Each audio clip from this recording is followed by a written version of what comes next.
Good evening and welcome to another community forum. I'm your host Byron Campbell and of course co-host Chris Diali. Good evening Chris, good evening all. Good evening Byron and good evening to our listeners and viewers. We welcome you again to another community forum. I'm trusting that we are going to have another fantastic day.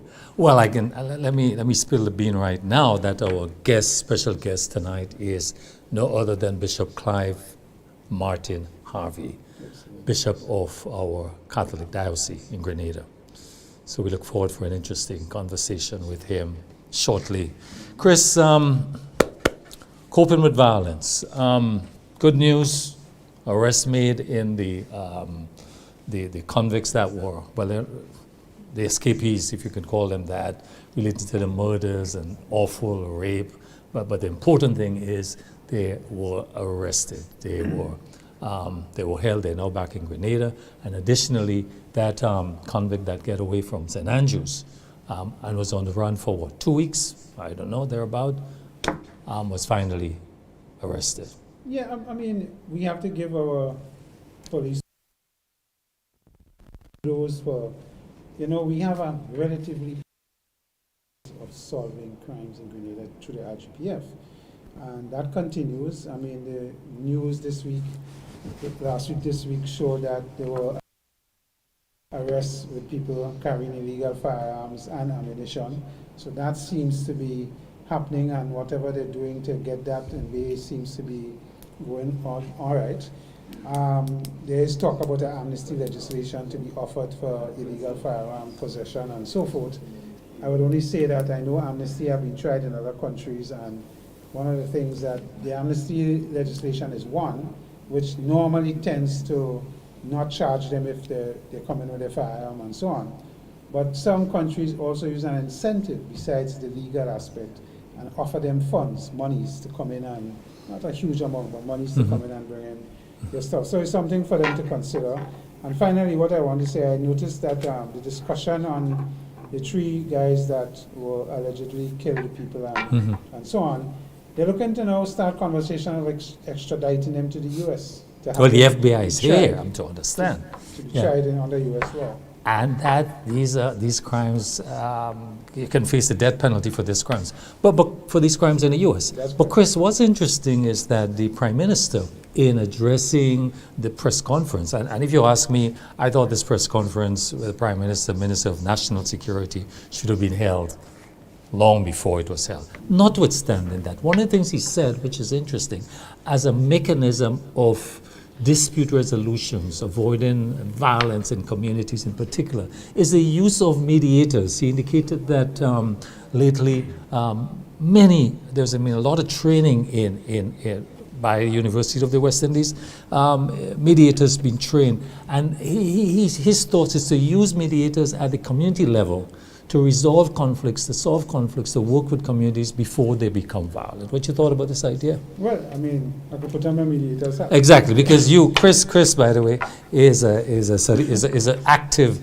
mediator. Yeah, the Prime Minister is right in that recently I was part of the training where we trained about 40 police officers. Yeah.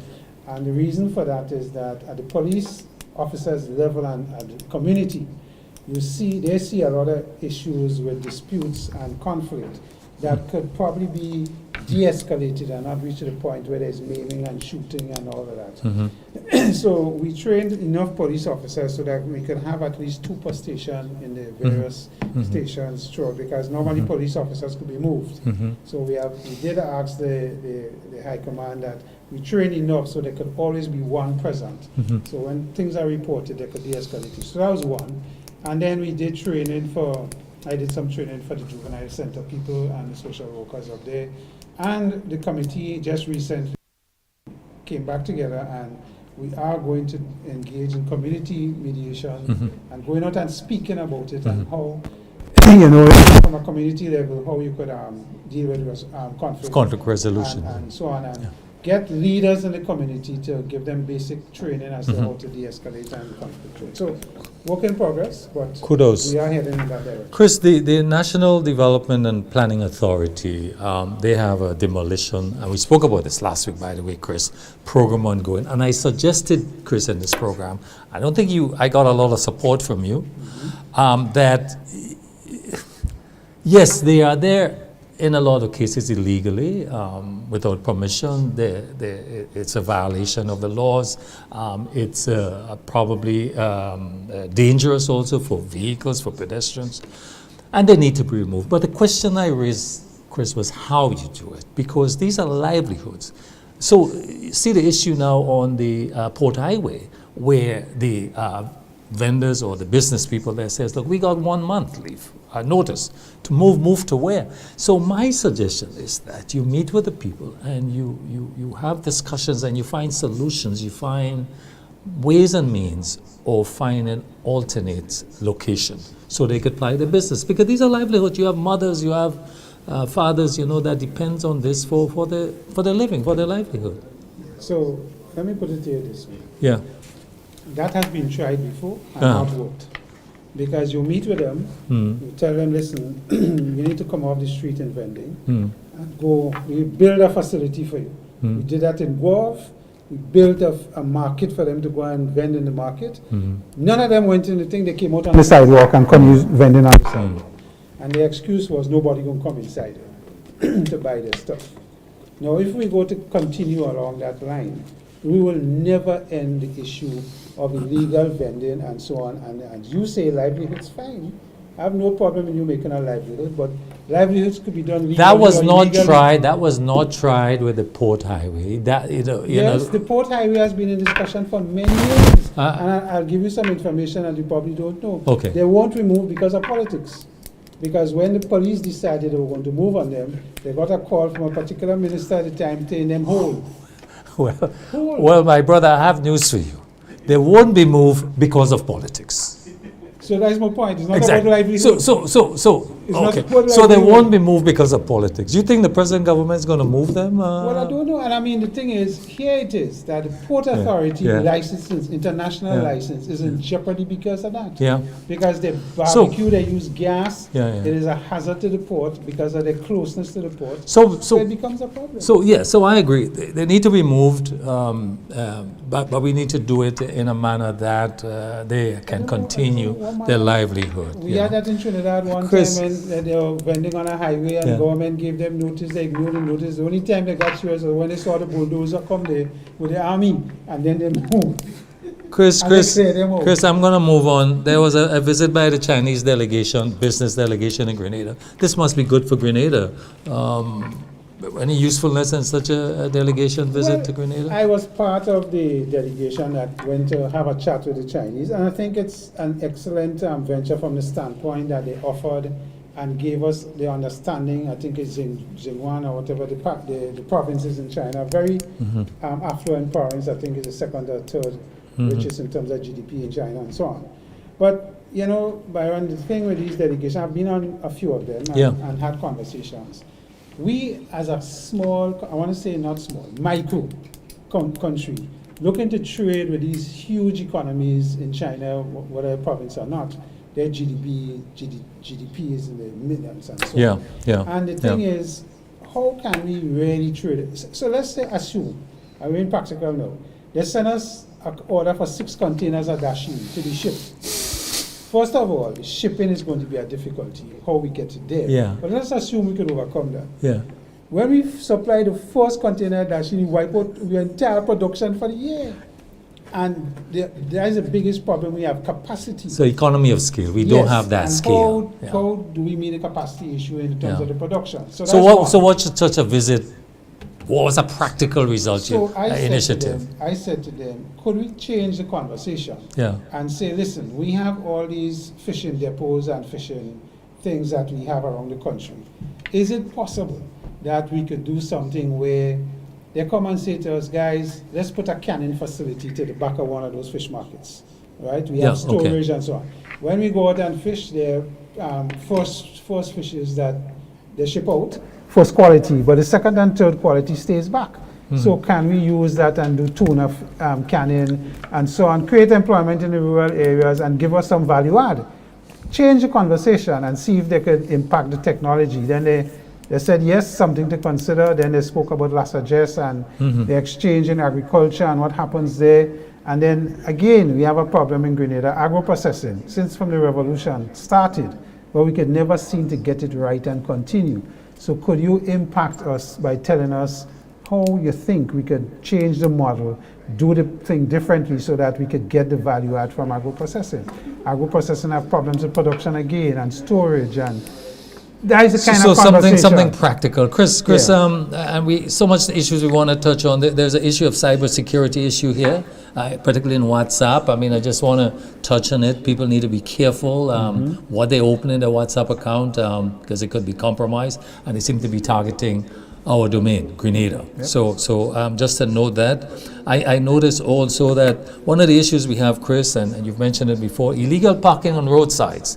A lot of our roads are like one-way traffic. And not only parking, but they park in the vehicle facing the opposite direction, or garages on the roads. So this is something that need to be tackled, Chris? It must be tackled because depending on the time of the day, if you're traveling in roads like Marianne and Monjaloo, and it's happening all over the country, Wharf, wherever it is.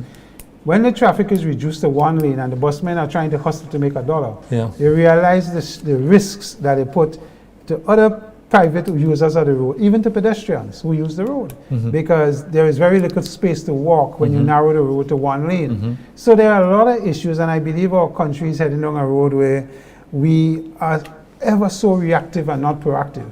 And we're going to wait for a major catastrophe to happen, and then we're going to deal. I mean, a guy made a comment to me the other day that said that, somebody spoke to him and said, listen, the obstruction is on your side. You need to wait for a few seconds. You tell the guy, he said, what's wrong with you, man? We don't use that again. It's who reach first pass.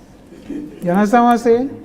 And this is the problem, the lawlessness with it, dealing with the traffic So this laws. falls on the traffic department, the police. I get the sense that this has not been looked at all, and we want to highlight it.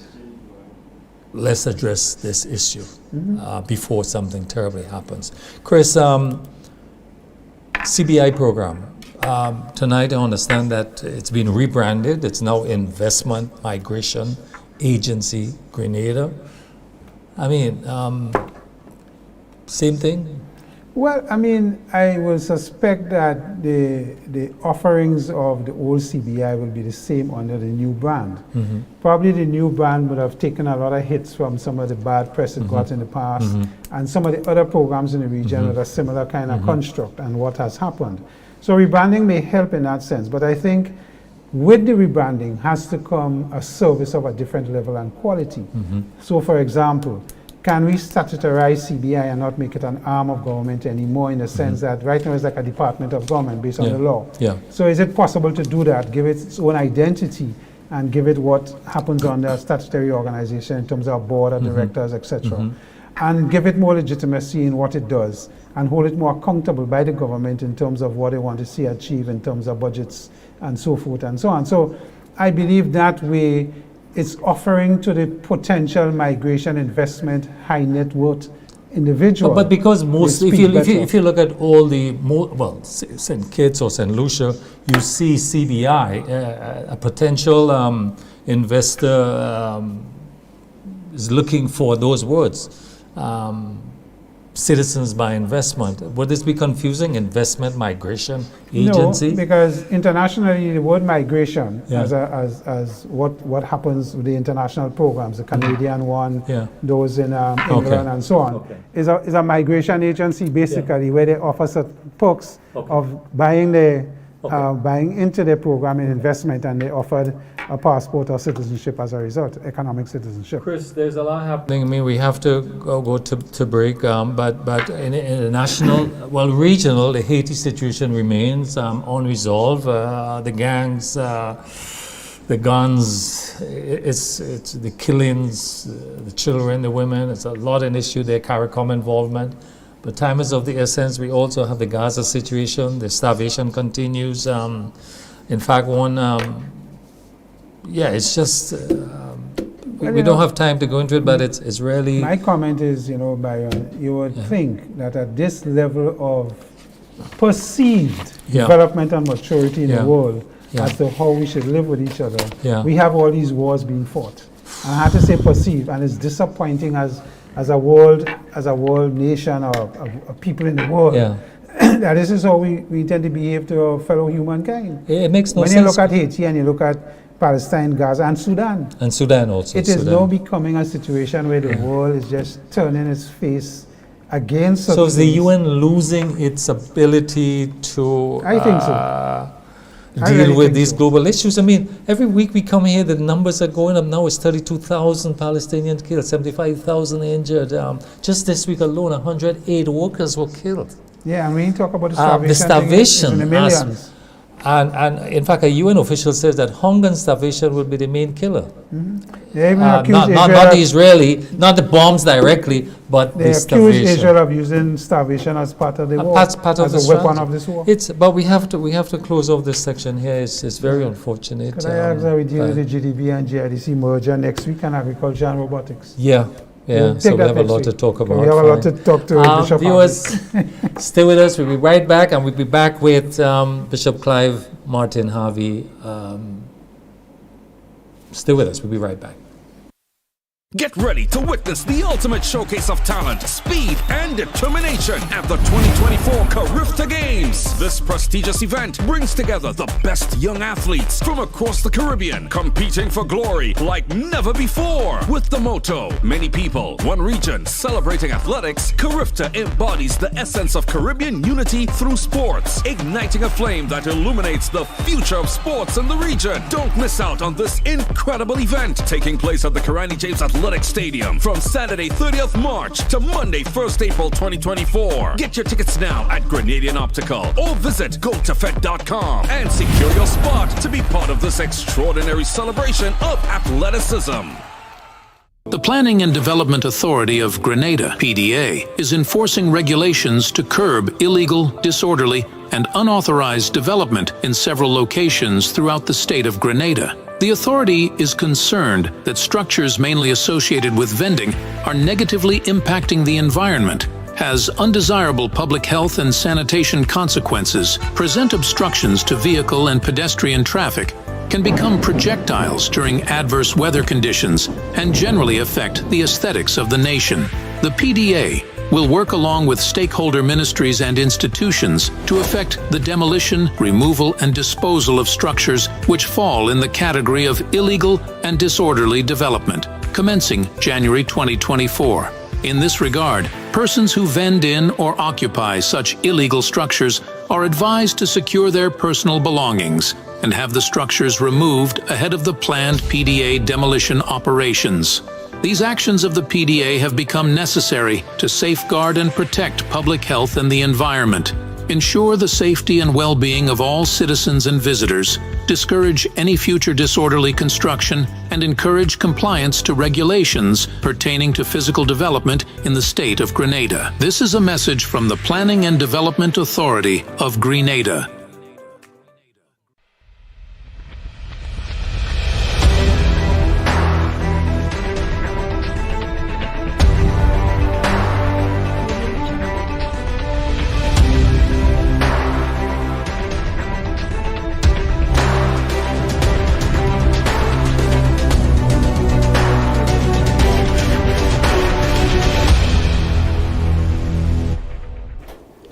Welcome back to MTV Community Forum, and we have with us our special guest, Bishop Clive Martin Harvey. Good evening, Bishop. You are, of course, Trinidadian by birth, let me say. Grenadian by adoption. By adoption.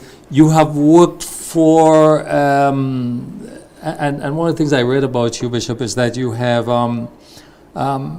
encouraged and established non-partisan political debates. And this is an important, you've established mentoring projects for boys at risk. You have taken action to help street dwellers. You have worked in setting up Lifeline, that's a hotline helping persons who are suicidal and despairing. You have founded an HIV support organization. He's been awarded, Chris, and this is a national award in Trinidad, the Hummingbird Award for Religion and Community Service. So you're not just being a priest, but you've been an activist. That's what we're learning here. But before I go to my first question, Bishop, it was interesting, because I saw the bishop last week at the supermarket. You know, the bishop at the supermarket making his own groceries. Like, I mean, was it a lime or was it? You'll have to tell us about this, Bishop. Bishop. Doing it knowing you were going to be dressed in dress? No, I go into the grocery from time to time. Yeah. I've always done that. Yeah. I've done it partly Yeah. because I know what I like. Yeah. And although, well, it's only since I became a bishop that I have somebody shopping for me. You've done it yourself. So he was very comfortable doing this, Chris. And he said, wow, I've never seen a bishop. And you meet some interesting people in the supermarket. You do. All walks of life. Yes. So, Bishop, you have been the head of our local diocese here now for a period of how many years? 6.5. 6.5 years. What for you stand out as an accomplishment in your work in Grenada? What are the things that stands out for you? You know, I'm tempted to say nothing because 6 years is a relatively short space of time, right? COVID made us go into communications and the media in a big way because, as you remember, we had to close our churches. Yes. So I really put a lot of energy into that. But one of the challenges that I face now, as I try to look back and see and try to say, okay, in the little time left, what do I do? Is that it's been very difficult, one, to understand Grenadian society, to understand the church in Grenada, to understand the people. And then flowing out of that, you make decisions about what to do, and then any decision you make requires money. So you really are facing, and let me say this up front, I'm amused at the number of Grenadians who think that the church in Grenada is an arm of the Vatican and the Vatican sends us money. That's totally false. I know that from a long time ago. So Bishop, okay, so 6.5 years, but I'm to understand the report I've been seeing is that you are due to retire at 75. Yes, which I passed. This is correct. But I also understand that you're seeking an extension from the Vatican. So you report to the Vatican, that's established. Well, so is it correct that you are in fact seeking an extension in the Vatican? You from don't the Vatican? seek an extension. That's somebody's mischief. Okay, right. What Not happens- mine, not mine. No, I know, I read okay, this, right. yeah. But what happens is, Yeah. you're told, like I was told, because I objected to the appointment because I was already 67 when I was asked. Okay. So I objected. I mean, you don't have enough time to do anything substantial. And I had intended using the groundwork that I'd done in Trinidad to put down some more things that I felt would be useful in Trinidad. So I'm told, no, we want you to go to Grenada because there's some things there that need to be done. So, okay, you come to Grenada, but come 75, you are required to hand in a letter of resignation, which the Pope may or may not accept. Right? I handed it in, and then sometime later, 2 months later, I got a note saying, we want you to stay on until we find a successor. Now, in some instances, it's clear who the successor will be, so there's no need to go and find a successor. But under normal circumstances, it's a very precise process, which most Catholics don't have the foggiest notion about. Because you may have some nominees, but every person nominated, their name goes through a vetting process. People are sent letters asking, do you know this person? What do you think of them? Is there anything in hiding that we don't know about? All of these things have to be looked at. But Bishop, it appears that there is a shortage of priests, which is a growing concern for the church. It was reported that this is partly due to the decrease in the number of men pursuing priesthood as a vocation and the challenge related to celibacy. What is the situation in Grenada, and what are the implications and solutions as you see it as the head of the church now? And further, it's also been reported that we are losing some of our African priests, and I would add to it, why are we losing them? I'm so happy to hear the way in which you put that. We are losing some of our African priests. Yes. Because that means that you as a Grenadian are prepared to say the African priests are ours. Well, in that they're serving in our jurisdiction, you know. Well, if you want to put it that way. Priest in my view, I mean, I don't care what other nationalities. Well, part of the challenge there is that because of the shortage here, we have begun to welcome African priests, but we do not welcome them indefinitely. Okay. Right. You have two, right now we have two Africans who were invited by Bishop Darius. At least I think one was invited, the other one came. They came not as priests, but as students of the priesthood. And after a certain period of time, they were ordained for here. Right? But the other thing that happens is that people come as members of religious orders, or as what they call fidei donum priests, which means their gifts sent out, but sent out for 4 years, 3 years. That may be renewed. But what I think happened more last year was that people were called back, and some people mischievously said that they were sent back. They weren't sent back, they were called back. Right? And I think, I'm not sure whether both of them let it be known that they would have liked to stay. But because they would have liked to stay, people said, well, why are they going back? But they do not belong to the diocese. They belong to their diocese in Nigeria. One of the issues facing the church, before my colleague comes on, is that the churches, not limited to yours, are facing declining membership, due in part to the shift away from organized religion and disagreement on issues such as social and moral issues. What is the situation in Grenada with membership, particularly among young persons and the church? Where is this going? What's your assessment of this? I would love to have that story told by a researcher, because I think there's a lot of talk about it, but what actually happened is difficult to say. What we know is that with the revolution, numbers declined, allegiances declined. You mean When which Bishop revolution? Charles, You mean since, you're talking about since 79, 83? Yeah. Even before that. Okay. Bishop Charles became bishop in 74. Yes, right. And even then, you knew there was some declining because the smaller churches came in.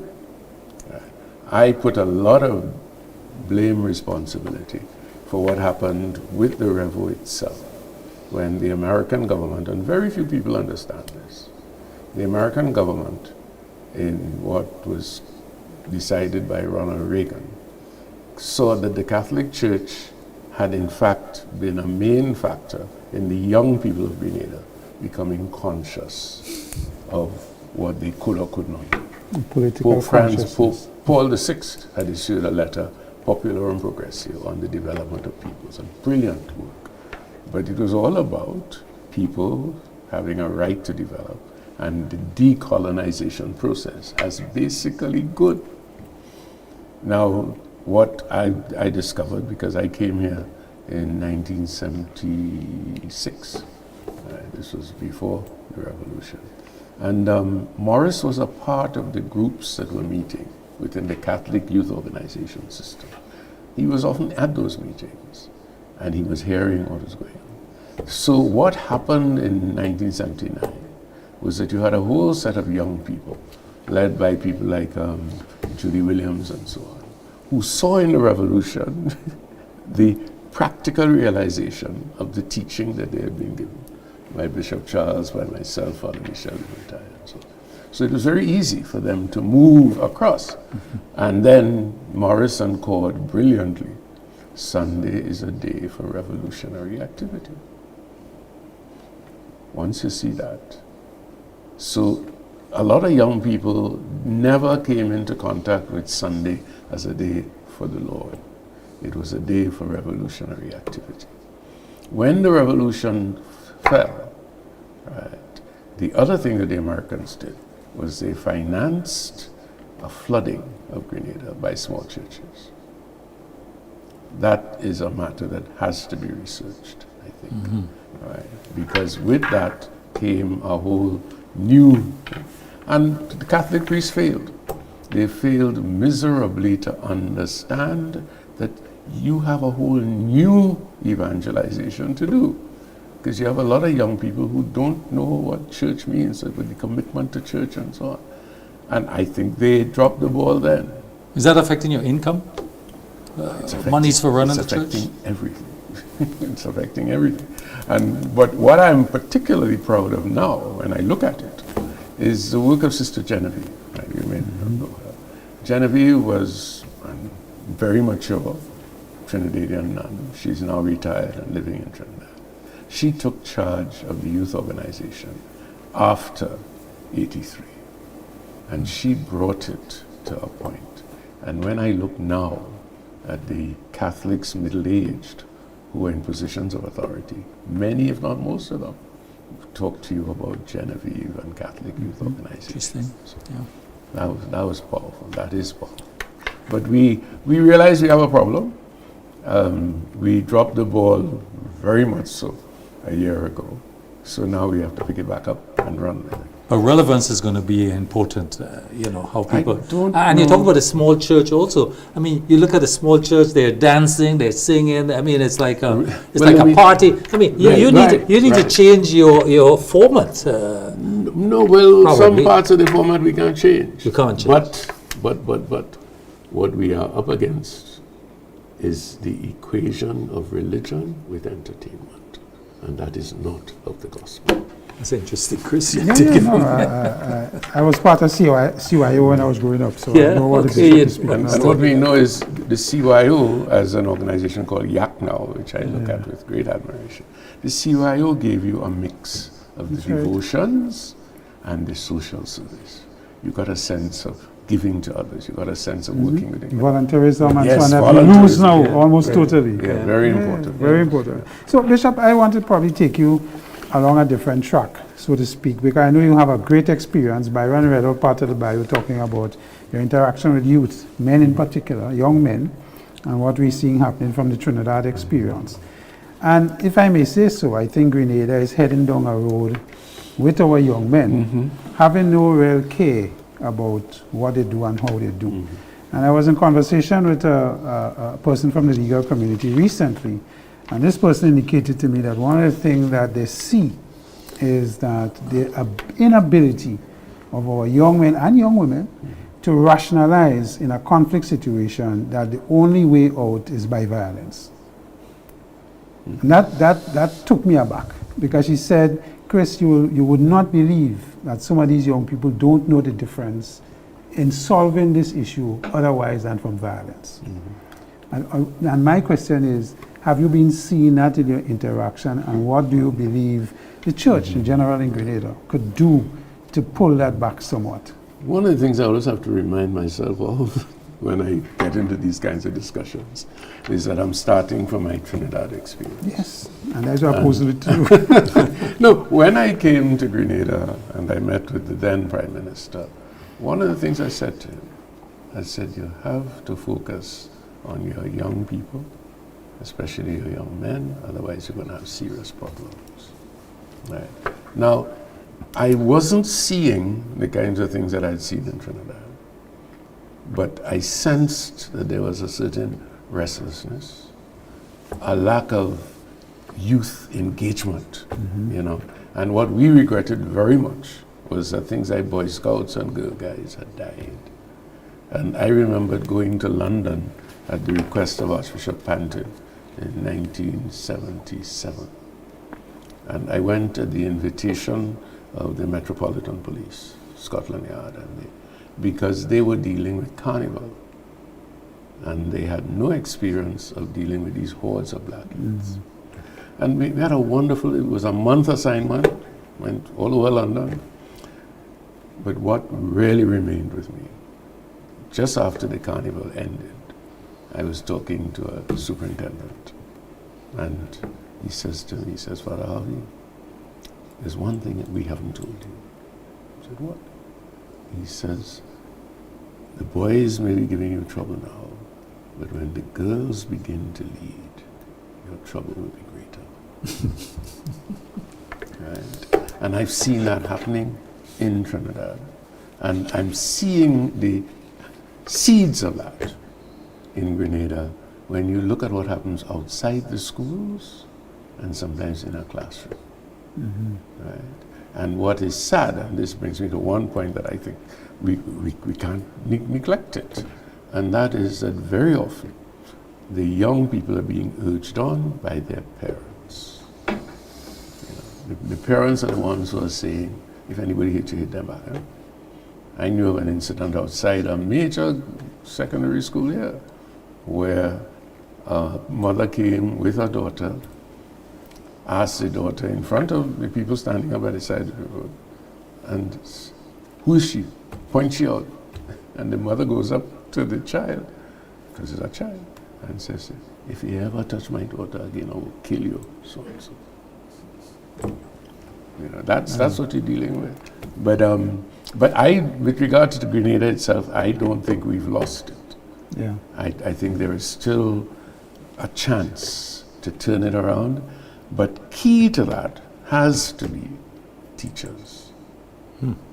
Because if parents, I don't agree with this panic over children making children. I hear that on the radio sometimes, and all I can do is choose. That has always been so in the Caribbean. What are you talking about? Okay. Children have always been making children. To get into this question, in my generation days and when I was growing up, we had a village growing up. Right, that's a fact. Yes. And we had better family structures. We didn't have single mothers in the volume that we have now. And you had extended families and the extended village. Yeah. And the village would see it, but we don't have that now. And the question is, do you believe that has contributed to what we see now among the young people in terms of attitude and socialization? Of course it has contributed. I mean, we talk about television and the violence and so on, and that helping too, but I mean, from your vantage point. I don't accept the panic buttons that I hear. And this might sound strange coming from me as a bishop and a priest. I do not accept the way in which people talk about we must go back to God, religion is the answer, we must get the children to read the Bible more and so on. I've heard that ad nauseam over the years in Trinidad. I've heard all the people having their processions and something else deep down inside is needed.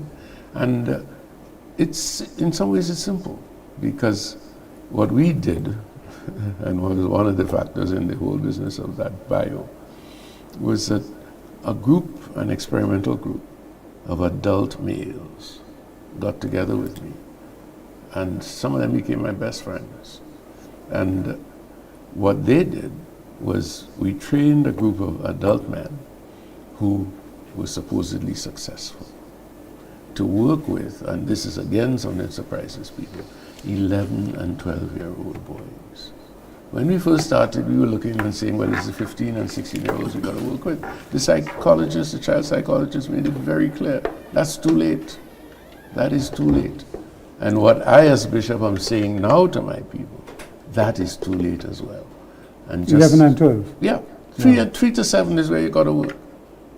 3 to 7 is where you got to work. 3 to 7 is where you have to help the boys to respect the little girls. Right? Because if they learn to respect those little girls, and if the girls learn that the boys are not to be ridiculed, because I saw it in secondary schools in Trinidad. It was shocking at first. But the girls were the ones who were telling the boys, you're nothing, show me where you are. Now, that is traumatic for a boy who has not learned to stand up for himself. Especially the egotistic male, which we are driven by. So we have what I'm proposing for our church, and we have to do it. I don't see any weekend, because we have too many schools in Grenada not to do it. And that is to focus 3 to 7, work with them, and then you bring them through the rest of their school career as best as you can. Right?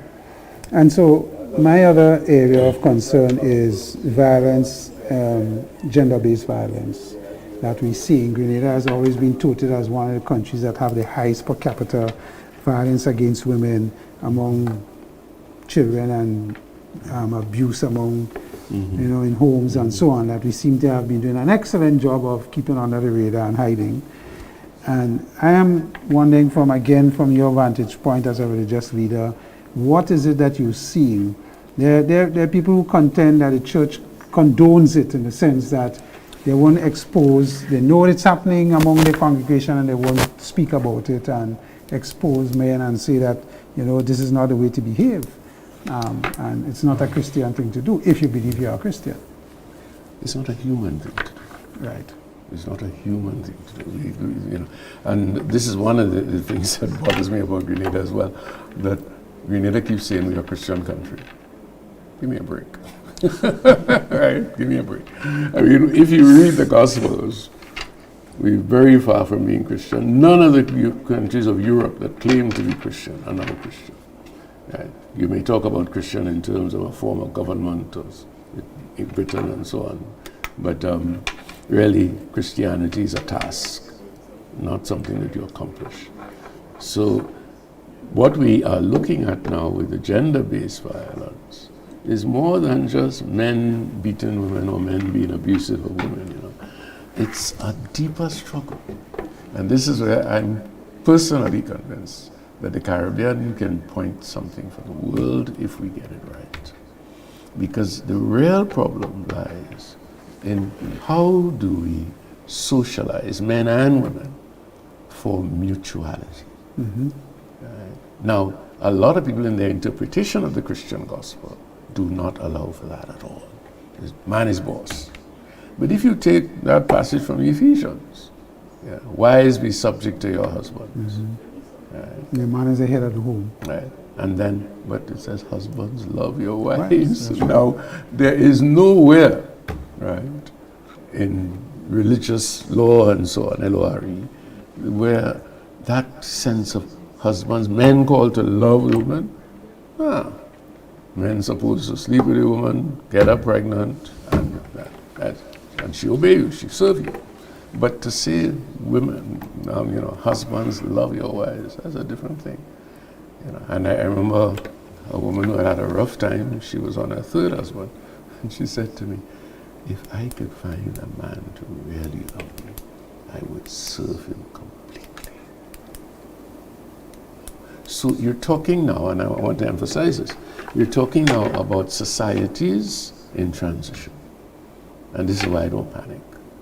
We are living in societies, and that from the West right down to the most primitive tribe in Latin America, Africa. All these societies are in transition.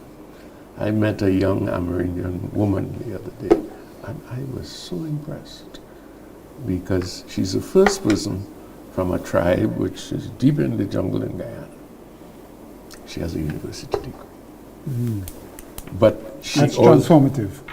But she also has in her heart a deep desire to find an appropriate mate. And okay, I mean, she's there, but that transformation, and I'm a bit on edge when I use the word because it's part of the politics here, and too many people in that don't understand what transformation really is about. We want to get transformation, but we don't want to analyze what it means and pay the price to achieve it. And that's a tough task. So I was very happy the other day when a certain leader, not to call names here, said to me, we have to open the discussion. And I hope the churches are ready to help us in opening up the discussion. Yeah, that's an interesting point, Bishop, and I want to go there because the government, the previous administration, used the coalition of social partners, which involved the church, the labor, private sector, NGOs, to consultation in the formulation of policies in terms of crisis, like you have violence now, you would have seen a meeting of social partners. I'm to understand that since the NDC administration's come into office June a year and a half ago. 22nd, Yeah. That there's been no meeting of social partners. Why is that so? And do you think it's a good thing? Is it going to happen? Do you get any sense it's going to happen? Was it useful? Yes. Could you help us here? When I became bishop, that was one of the things that excited me, this notion of social partners, because I really felt that even my experience in Trinidad said to me, if we could only get something like that going. So I came and I found it like a toothless tiger, because it would meet, but what you got from it was, But towards the end of the previous administration, the Prime Minister then was talking about looking again at social partners. And I can say, I don't think without betraying any confidence, is that the new administration is committed. And the Conference of Churches recently said... Because you're the chairman of the Conference of Churches. Yeah, also. we said we will lead the way in making that happen. Now, how it will happen is the big question. We have to open up the discussion, because there are some people who are saying, if it happens, it should be non-political. But the issues that we have to discuss are political. So I don't see how it can be non-political. I'm pleased to hear that it's going to happen. Well, I was because a member consultation is important. Probably from the start to the end. Yeah. And Bishop is right. You sense that sometimes it's teethless, but when it started, it wasn't the Prime Minister chairing. The Prime Minister became the chair when NNP won the second time or third time. Only because he wanted to give it a level of importance that it requires. And this is the argument that has still been put to me, that if the Prime Minister chairs it, it has a certain level. Correct. Yeah. But then again, the government will tell you, if an NGO or the private sector or labor brought an issue on the table and government was against it or pro it or whatever the case may be, they will tell you, well, we can't go too far in this discussion. This is where, because of politics and the sensitivities, sometimes confidentialities. But what was instructive, if nothing else, with the social partners, that you had an opportunity to put your case to the forum and all who were there. And many times you may agree to disagree. And you also had, as I understood it, some capacity for research. Yes. That you could say, okay, let's get this research done, so that our decisions are based on facts. Correct, because the government most times don't have all the answers. The NGO community in particular brought a very interesting thing to the table because of who their constituents were. And sometimes politicians can't reach there. So there, Judy and her team and so on would have brought these discussions. And the politicians would say, well, first time we're hearing and aware. But Chris, bottom line, I'm pleased to know that this is happening. Well, let's hope it happens. Bishop, one of the issues facing the Catholic Church, and this is internationally, is a question of sexual abuse scandals. The Catholic Church has been literally rocked, shaken by numerous scandals involving sexual abuse, involving minors, by clergy members. These scandals have led to outrage internationally, lawsuits, loss of trust, the damage to the church reputation, which is important. What steps has the church taken to address these abuses? And how, from your position, how do you see this? Well, and is this one of the factors that resulting in the lower membership in the church also? But let's see. Well, that may be true in North America and in parts of Europe. But I think the sexual abuse scandal is speaking to something that is much more an overall issue, not only for the church, and this is what a lot of people don't want to face. I mean, we have that reality in our homes, as Chris was pointing out, and we didn't want to admit it in the church, but it is also true of every church, every but religion. the church deliberately covered it up. The church everybody and this would have happened, and this would happen in Grenada also. In time past also. Everybody covered it up. The issue, everybody covered it up. Yeah. So that now what we are saying, and Pope Francis has been good at that, let's deal with it. Let's deal with it openly. Let's deal with it publicly, and in that way, hope that God will use us, so that as we begin to attack it in other spheres of society, we will know what to do, how to do it, and so on. Because we're learning a lot. There's even in the Gregorian University in Rome, you can get a PhD in counseling and so on in this area. You know, it's gone. You know, the only problem that I think that we have that we're going to have to watch for in the future is that there are some societies where people are saying that doesn't happen by us, which, as far as I'm concerned, that's rubbish. But I mean, the church was saying that before. I mean, the church deliberately covered it, you see, hid it, said it's not happening, it doesn't happen. But is the question of celibacy part of this issue that the church insists on that, and also not having women at the end? Because these are issues that are interrelated with the church. This is the 21st century, Bishop. We as Catholic Church accept that we have problems, but we also are saying very clearly, listen, everybody got the problems, and very few people have the celibacy rule. So the issue has to be deeper than celibacy. And what we now know with regards to sexual abuse, 90% of the time it's a question of power. Yeah. It's a power issue. Absolutely. So we have to put that on the table. In both sexes. Yeah, and we have to help men and women to understand that. And that brings me back to 3 to 7. If we can. So let's go back to the 3 to 7. Because you made that point earlier with Chris, and you said that part of the solution in dealing with the situation with young men in particular had to do with teachers. But here's the situation, that 90% of our teachers in the schools are women, are women, 45, I think 48%, almost 50% of our households are headed by single mothers. So we have a problem in that, but you're still saying, let's leave it to the teachers, which are women.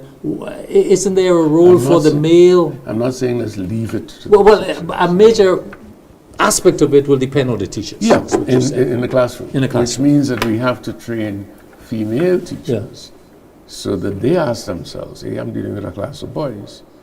How am I dealing with them? Female teachers never saw that gender distinction, as far as a child was a child. All right?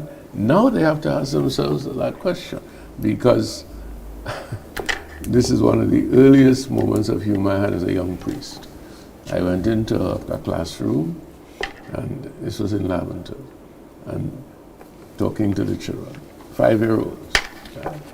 What do you want to be when you grow up? So you get, they answer different things. And this little boy, he has his head down. So I said, what do you want to be when you grow up? He said, I don't know. I said, you want to be a doctor? And he started screaming. Why are you screaming like that? He said, my doctor is a lady, I don't want to be a doctor. And I realized for the first time that, hey, we have a problem. We have a problem. Now, how we deal with that is something that you hope that we will have the resources. I think the resources are available in the Caribbean. Yeah. So one of the things that I'm trying to do is to get our people in Jamaica, in Trinidad, and so on, to see whether we can work together to bring this, Bishop, of course, a major part of your work, of the church work, is dealing with the poor. I mean, the whole question of poverty, addressing poverty, because somehow I read the church must be a church of the poor and for the poor. And I want to follow up that question with the issue of Sisters of Charity. Yeah. And what has recently happened to the Sisters of Charity and what is going on. And so your church is engaged in action for the poor. But to what extent is this work and this support for the poor dealing with the alleviation of poverty, rather than just making sure people get food, people get. In other words, because if you simply continue to address the poor, in other words, it's like poverty is important for the church, because without poverty, the church has no work. So, but if your work, but if your work is directed towards alleviating, ending poverty, in other words, and there's certain strategy that you can engage to reduce poverty. Yeah. So my question to you is, how is the church approaching that work? Is it supporting poverty, just ensuring that people don't die, people are not hungry. But what is it? What part of its work is related to the alleviation of ending poverty? Well, the main way in which not only the church but societies have dealt with these things is through education. And the church has made for years now a definite commitment to education. But when I think of that, education today cannot be education as it was 20 years ago. Can't be, right? I have had to realize in Grenada that if I want to know who are the real poor people in Grenada, don't tell them come and see St. Vincent de Paul. Go to the school and find out who are the children coming to school without breakfast. Go into a classroom, stand up with the children, and just look around and see who has on shoes. Because one of the principals alerted me to this, that you have children who will come to the school gate with what look like a pair of sneakers, but when they get into the classroom, they take it off and you realize it has no soul. So the whole education system has to be a way in which we address poverty. But I can't agree with you more, because Father Gerard Paul is the one who blasted me in a meeting one day, because he said, we have done a lot. So it's not my fault, but we've done a lot in terms of Caritas and so on, as we talk about it a lot. But Caritas is giving people things. Yeah. What do we do to form people? We have to take a short break here, Bishop. I was just informed. So viewers, stay with us. We'll be right back with Bishop Harvey. The ultimate showcase of talent, speed, and determination at the 2024 Carifta Games. This prestigious event brings together the best young athletes from across the Caribbean, competing for glory like never before. With the motto, many people, one region, celebrating athletics, Carifta embodies the essence of Caribbean unity through sports, igniting a flame that illuminates the future of sports in the region. Don't miss out on this incredible event, taking place at the Karani James Athletic Stadium from Saturday 30th March to Monday 1st April 2024. Get your tickets now at Grenadian Optical or visit gotofed.com and secure your spot to be part of this extraordinary celebration of athleticism. Hello everybody, this is Kirani James. As you can see here, I'm at the Cuthbert Peters Park in Guelph, doing some training for the 2024 Olympics. As we all know, sports gives us so much, right? It gives us a dream, it gives us discipline, it gives us a sense of community. That's why I want to encourage everyone, every single kid, to the GFA National Grassroots Program. There are over 33 grassroots centers across Grenada, Carriacou, and Petit Martinique. So I want to encourage your parents, everyone, if you want your kids to be a part of a football program so that they could get a proper foundation, not just in sports, but to help them be upstanding members of society. I encourage you to join the grassroots programs and to participate in it so that your kids could have some success. Thank you.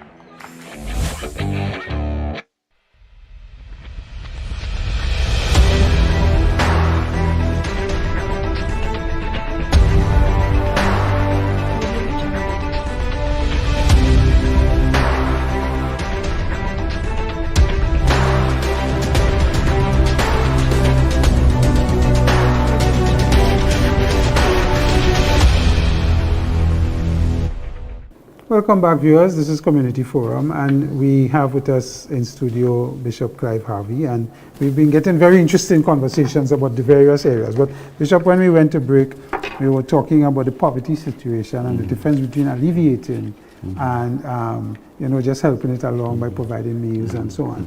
And you were saying, in the break we were talking about the poverty of creative thinking among our people.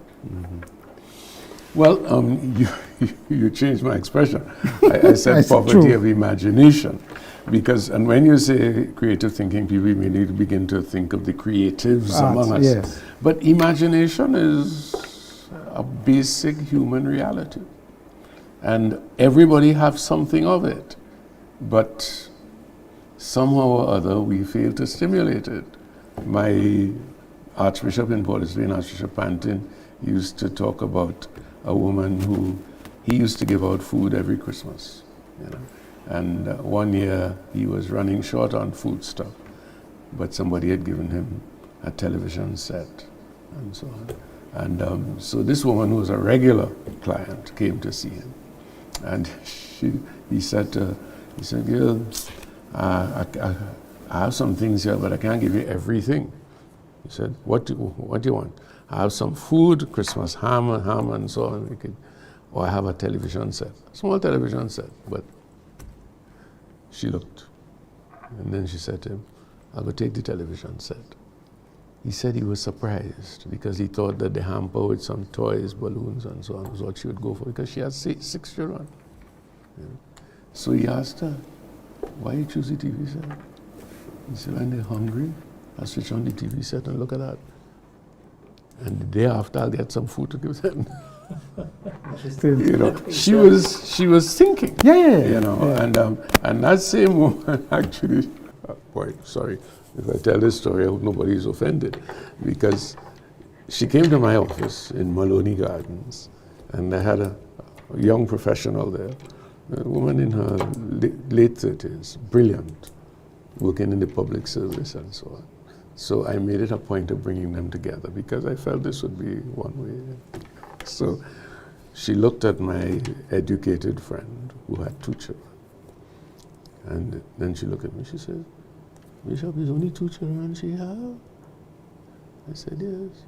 She said, "Well, what AWS is this?" She said, "I have 6 children with my duncy head. That is what I'm passing on to them. You have 2 children alone and you have all the brains in the world to pass on?" And she just looked at the woman and Different perspective. yes, different perspective altogether. But what you're saying there, I think is important to help, especially because Pope Francis is very strong on this. He says, you don't need a church for the poor. You need a church of the poor. And that church of the poor should be guiding them towards human flourishing. That's an expression that becomes very important in the Human church. flourishing. Yeah, that it's all about human flourishing.